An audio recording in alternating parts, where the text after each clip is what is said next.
So I've just done my master's at King's through FEND. So if any of you haven't heard of FEND, I suggest you go and have a look at that. If you're struggling to get funding for a master's, or you want to do a master's that's very much research-based, then I definitely would recommend it.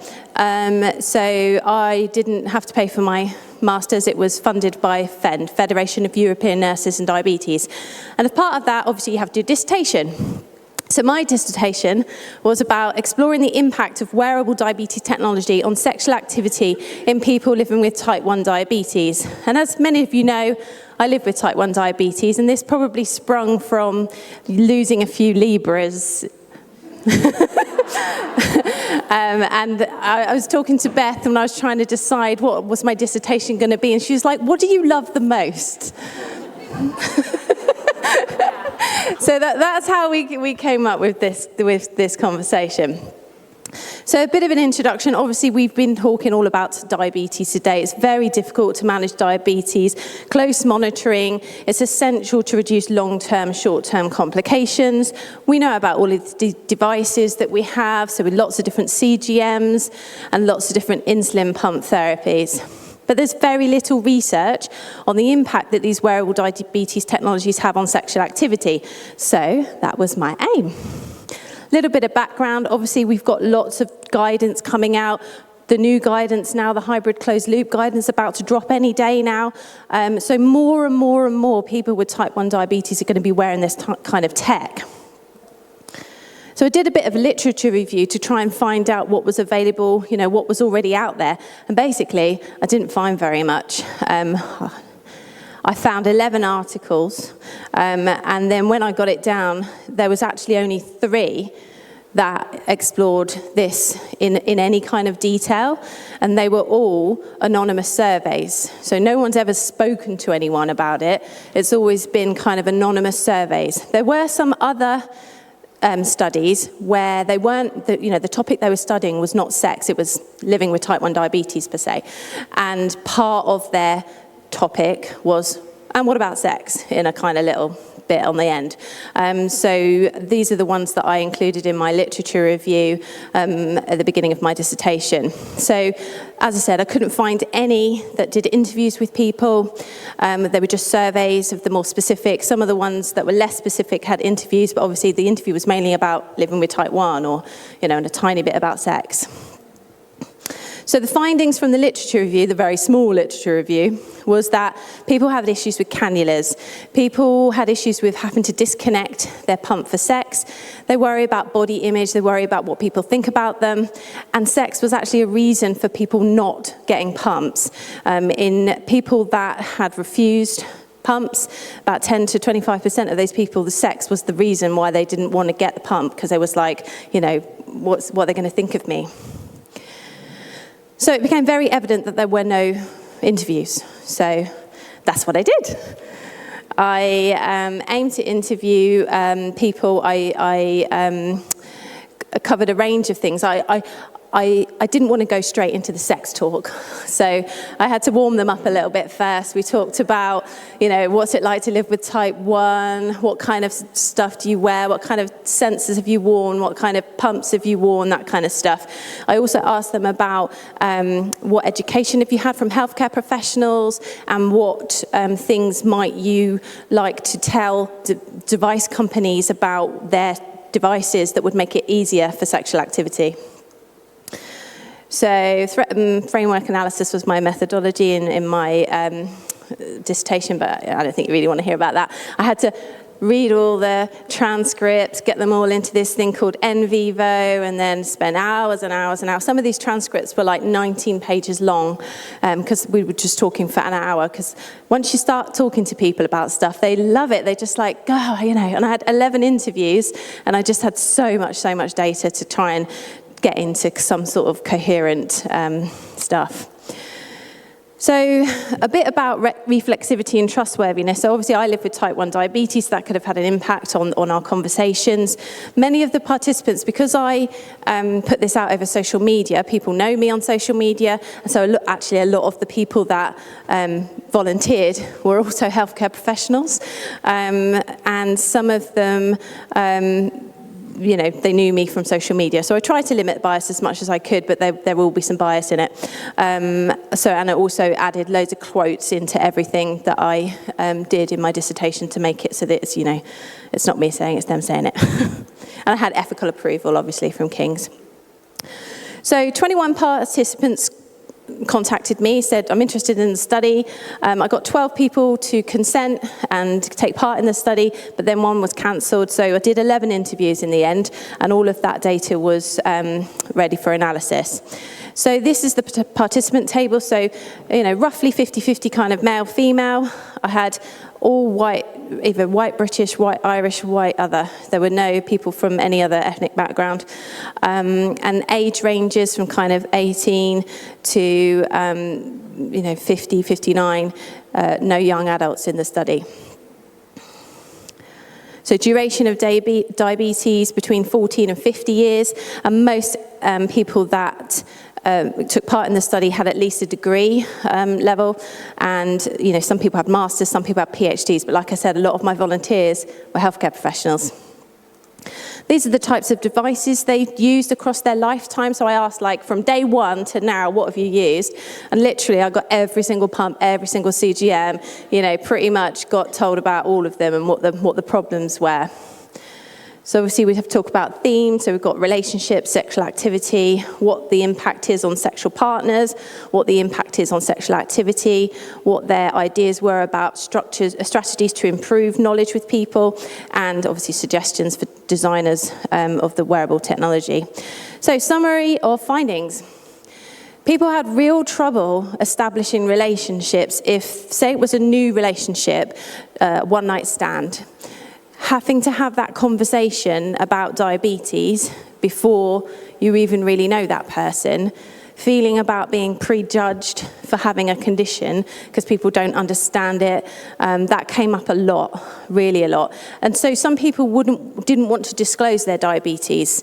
So they went to quite extreme measures to not disclose their diabetes, taking the pump off, taking CGMs off, putting themselves at risk of DKA so that they didn't have to have that conversation about, I have diabetes, when they want to get down to business.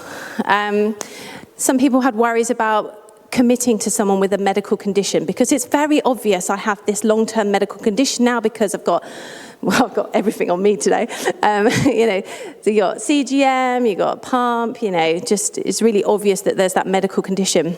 And so people tried to hide it. Some people wouldn't fully get undressed so that they didn't see it or they didn't notice it. Real trouble for some people, body image. Hypoglycemia was a real problem. So everybody, because I talked about type 1 as well as sex, everybody said that hypoglycemia was a big problem because, sex is spontaneous. And when you do activity, which is why I asked you that question, how many calories does it burn? When you do activity, we tell them, have some food, just reduce your basal rate or don't inject insulin just beforehand. But sex is spontaneous and you can't predict it if, it should be. You don't sit there and think, in 3 hours' time, I'm going to have sex. I'm going to reduce my basal rate. I'm going to eat a banana. And then... So lack of spontaneity was a massive thing for people.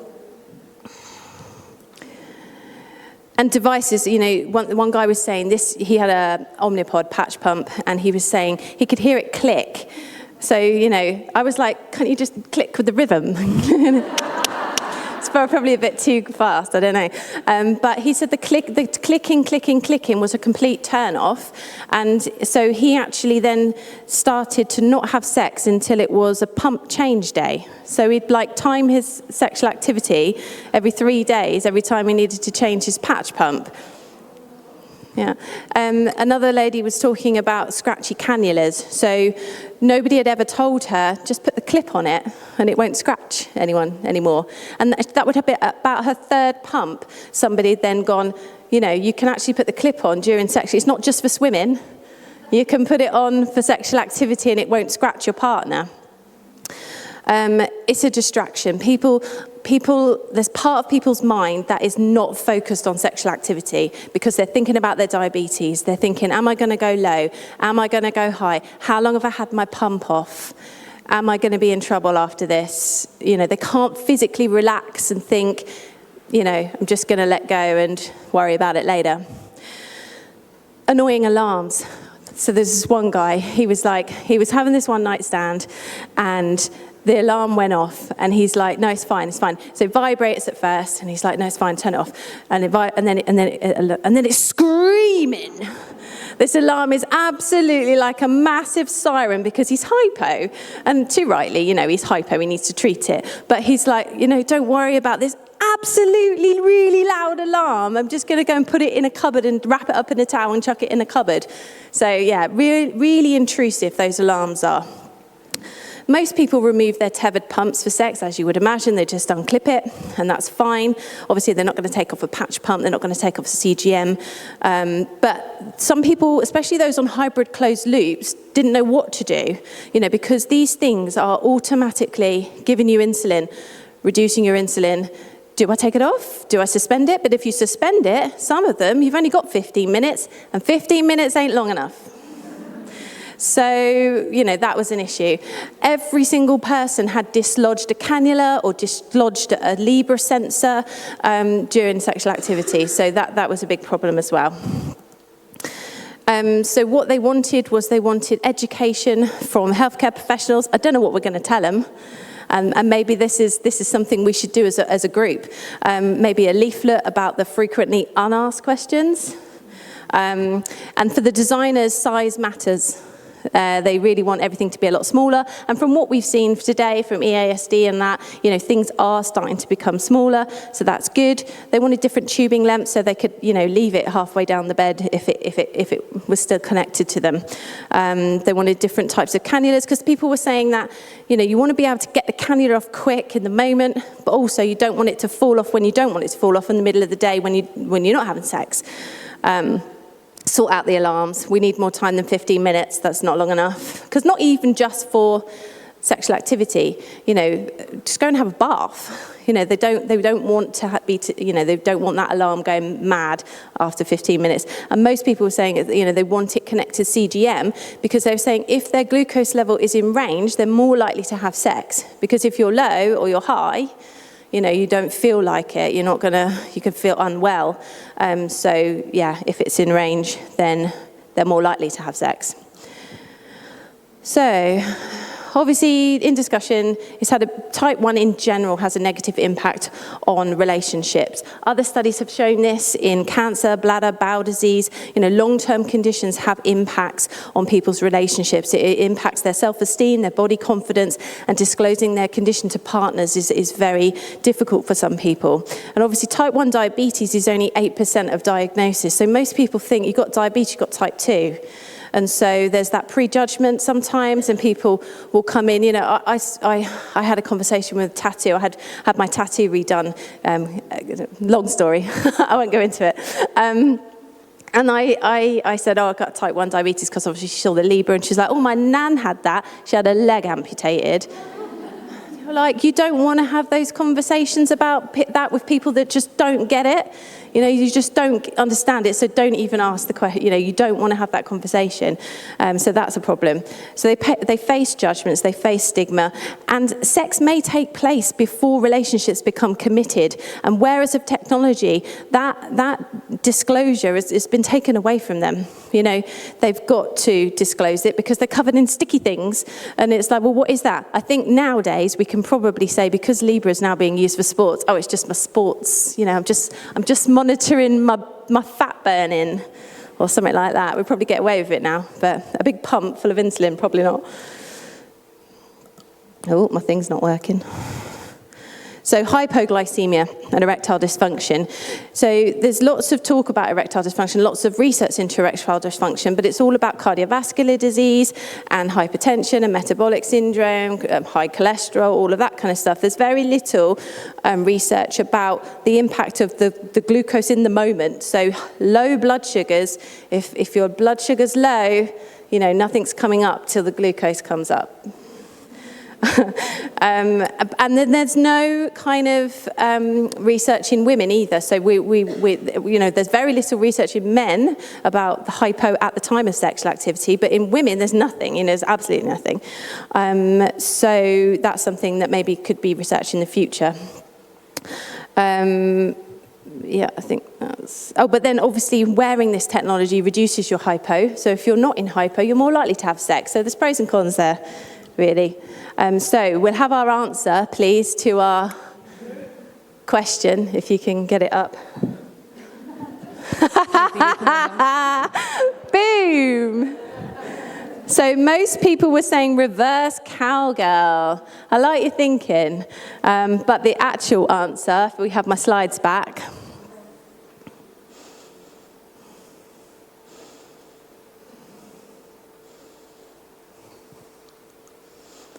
Oh, why is that not coming through? It's on mine. Oh, there it is. It was standing up. Because you've got two people standing. So they're burning more together, they're burning more calories. So 343 calories burned combined. Next was wheelbarrow, lotus. I don't even know what lotus is, but, Get down, I'll show you. No. Beth's like, get down, I'll show you. Okay, so your lack of spontaneity, we've talked about that already. Your energy expenditure is really high. So if you're burning 340 calories this is different to this, I'm getting very confused. If you're burning 340 calories by standing up having sex, you're going to hypo probably. That might be what happens. And yeah, it's a distraction. I think I've kind of talked through half of my slides already. Companies, the one thing that came up was people don't want to tell the companies why their sensor came out, obviously. It came out in my sleep.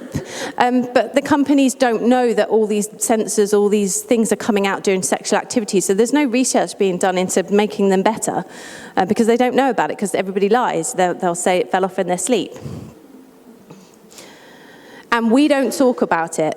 Not one single healthcare professional had the conversation before the pump start about sexual activity. And that's 11 people that have gone onto this technology, and none of them have had a conversation about, the impact it might have on their sexual activity. One of the girls said, she spoke about it, but that was after her third pump was the only time anyone had had any conversation about sex. So some strengths of the study, obviously there's very little research until this. There had been no UK-based studies at all, none involving interviews. So it's a very unique study, and I live with type 1 diabetes, so I think I could have more open conversations with people about what's going on and what they're feeling, because some of it probably I've felt as well, but that's probably also a limitation. There were no non-white volunteers in the study, and I think when Partha was talking about his disparities, there's research to show that there are ethnic disparities in access to CSI. So if they're not getting it, obviously I'm not going to get people volunteering if no one's on it. So that's something that we probably should look into. Is this the same in people from a non-white ethnicity? I had no young adults. I don't blame them. 18 to 24-year-olds do not want to talk to me about sex. But when I was talking to these participants, they were all saying things like, when I was younger, that would have happened. When I was younger, I wouldn't have done that. But now I feel more comfortable. So actually, I think it would be a really good study to do in young adults, because they're the ones having one-night stands. They're the ones having this prejudgment. They're the ones worrying about, what do people think of me? So I think that would be a good study to have. Also, everybody was from degree level backgrounds. So there's research to suggest that if you've got a higher education level, you're more accepting of your condition, and you're more able to understand what diabetes is and all the things that go with it. So actually, it's probably not reflective of people from a lower socioeconomic background and a lower education level. So maybe a study in those people. But again, like he said before, those people are not the ones getting the pumps. The people, your middle-class white child is more likely to get a pump than a black child from a deprived background. And that's a very sad, I don't want to end on that though. So summary, obviously we want to deal with the alarms, we need to give them some advice about hypos. we really need to discuss this with people before they go onto pumps. Technology increased the time in range, so people had more sex, and devices need to be smaller. So further research, same study in non-white people, in young adults, new diagnosis as well. All these people had diabetes for over like 15 years, lower education level, deprived communities. We need to look at hypoglycemia and sexual function on women in type 1, and device companies need to make better ways for us to communicate how these devices are falling off. So a couple of acknowledgements, just all the participants and my research supervisor, Haya, and FEND for sponsoring my MSc. Thank you very much.